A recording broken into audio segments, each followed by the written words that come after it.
Assalamualaikum warahmatullahi wabarakatuh. Ketemu lagi dengan Bagus Juan Maulana SKM dalam video tutorial program kusta. Hari ini saya akan share materi tentang kusta adalah penyakit yang terabaikan.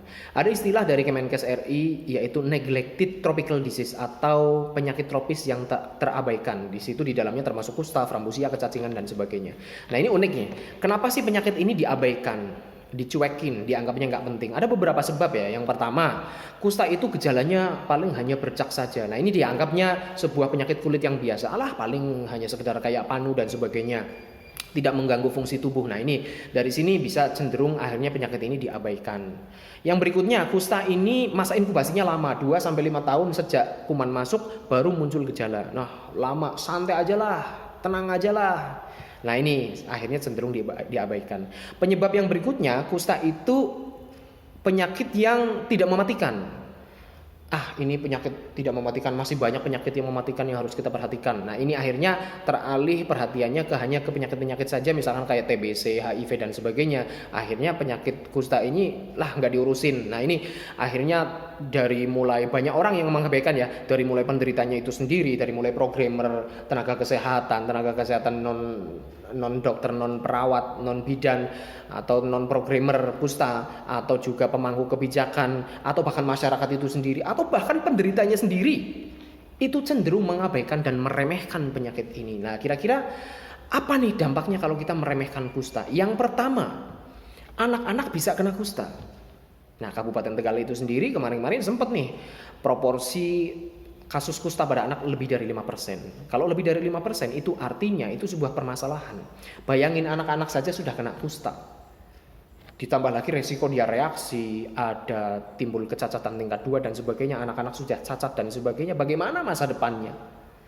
Yang kedua, dampak dari kita nyuekin penyakit ini adalah keterlambatan penemuan. Nah, ini terlebih dari penderitanya itu sendiri. Walah, santai, ini paling cuma bercak biasa, bukan sesuatu yang penting yang mengancam nyawanya. Santai aja sampai saatnya dia timbul reaksi sehingga dia menderita cacat tingkat 2, barulah dia berobat. Nah, ini keterlambatan penemuan. Lagi-lagi ini soal menurunnya produktivitas. Kalau sudah cacat tingkat 2 gimana ini mau kerja gimana? Belum lagi masalah-masalah stigma sosial, nanti dia mau kerja bagaimana, dia nanti mau menikah bagaimana dan sebagainya. Itu dampak sosialnya juga ada. Dampak yang ketiga, kalau kita nyuakin penyakit ini adalah kasusnya nanti nggak selesai-selesai. Dari dulu 20 tahun yang lalu sampai sekarang di Kabupaten Tegal sendiri yang saya alami di sini adalah penyakit ini prevalensinya masih lebih dari 1/10.000 penduduk. Terus kapan masalah ini akan selesai? Zaman sudah maju, ini tahun 2023, artificial intelligence, teknologi 4.0, teknologi sudah lebih canggih dari manusia. Lah, manusia yang sehat aja sudah kalah dengan teknologi, apalagi manusianya nggak sehat, kena kusta, ya kan? Lah, ini penyakit ini mau sampai kapan? Zaman sudah canggih kok masalah kusta masih ada. Di Kabupaten Tegal sendiri masih lebih dari 1/10.000 penduduk prevalensinya. Ya, berarti masih menjadi masalah kesehatan. Zaman sudah modern, katanya ini penyakit kusta ini kan penyakit yang sangat lama, yang sangat tua. Loh, nyatanya kok nggak hilang-hilang sampai sekarang gara-gara apa? Gara-gara kita cuek sama penyakit kusta. Dampak yang ketiga dari kita mengabaikan penyakit kusta adalah angka putus obatnya tinggi. Nah, ada parameter RFT, release from treatment, atau angka bebas pengobatan. Itu targetnya kan lebih dari 90%. Nah, kita sering nih kurang dari target tersebut ya. Nah, ini dampaknya apa nih kalau banyak pasien yang putus obat gara-gara nyuakin, berobat nggak penting lah. Atau bahkan pasien ada yang menolak obat dari pertama kali. Dia sudah tidak mau minum obat kusta. Dari awal dia sudah menolak. Dan itu terjadi pada Kabupaten Tegal di daerah saya. Nah, ini nanti akibatnya apa kalau misalkan pasien tidak minum obat? Ya tentunya dia masih menularkan kepada yang lain, ya kan? Terus mungkin kalau obat-obat juga tidak sesuai dosis, mungkin akhirnya dia tidak sembuh secara sempurna sehingga sebenarnya kumannya masih aktif.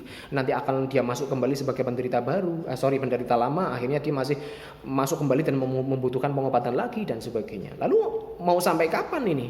Kasus ini akan terus terjadi gara-gara angka putus obatnya juga tinggi. Lah, kapan kita akan sukses menurunkan prevalensinya? Jadi hati-hati ya guys. Bagaimanapun penyakit kusta ini penting. Jadi tidak bisa kita anggap remeh. Nah, selama ini kita mengabaikan justru karena ada sebuah definisi atau sebuah penggolongan kategorisasi bahwa penyakit ini terabaikan, ini bukan berarti kita untuk mengabaikan penyakit tersebut, tapi justru untuk menggugah kita, yuk jangan kita abaikan nih, karena dampak-dampaknya tadi yang sudah saya sebutkan. Demikian, terima kasih. Assalamualaikum warahmatullahi wabarakatuh.